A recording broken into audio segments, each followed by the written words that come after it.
morning. Narito po ako upang interviewin ang isa sa mga naging estudyante ng De La Salle University, TAP, Manila. Siya po ay si Mr. Gino Abrera na nakapagtapos noong 2008 sa kursong BSIT or Bachelor of Science Information Technology. Siya po ay kasalukuyang nagtatrabaho sa Convergys bilang Technical Support Supervisor.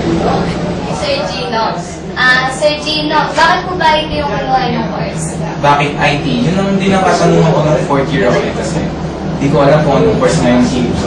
Pero inalam ko na lang kung anong hilig ko. Ang hilig ko kasi about computer, more on related kasi ang IT sa computer, diba? So, yun ang kinuha kong course. Yun na, dun sa De La Salle TAP as a BSIT student. So, sir, masaya po ba kayo sa kinuha yung course? Masaya. In the first, na-enjoy ko na yung college life, pero hindi naman ganun kaseryoso sa pag-aaral mismo. Pero yung tumating na 3rd year to 4th year, doon na ako nag-seryoso. Pero I'm happy naman kasi yung course na hilig ko, na nagagamit ko rin naman sa aking personal life. Ano naman po yung maging advantage nito sa buhay na ngayon? Maging advantage. Kasi ngayon, kasalukuyan akong training supervisor sa isang sa Convergys nga. Dati, lang ako, representative lang ako. Pero dahil sa 3 months pa lang ako doon, nabigyan kagad ako ng promotion. Naging training ako. Ngayon, naging supervisor na. So, ano pa lang 8 years pa lang ako doon sa kumpanyang yun.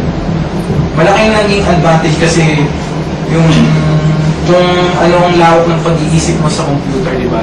Malaking tulong yun upang dagdag kaalaman sa trabaho na.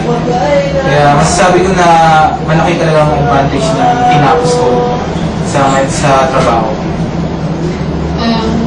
Thank you po. Masasabi niyo po ba ang successful kayo ngayon?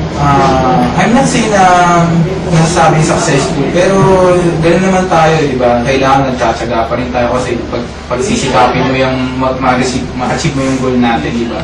So ngayon, ganoon ang ginagawa ko ngayon, pero hindi ko sinasabi na magiging successful.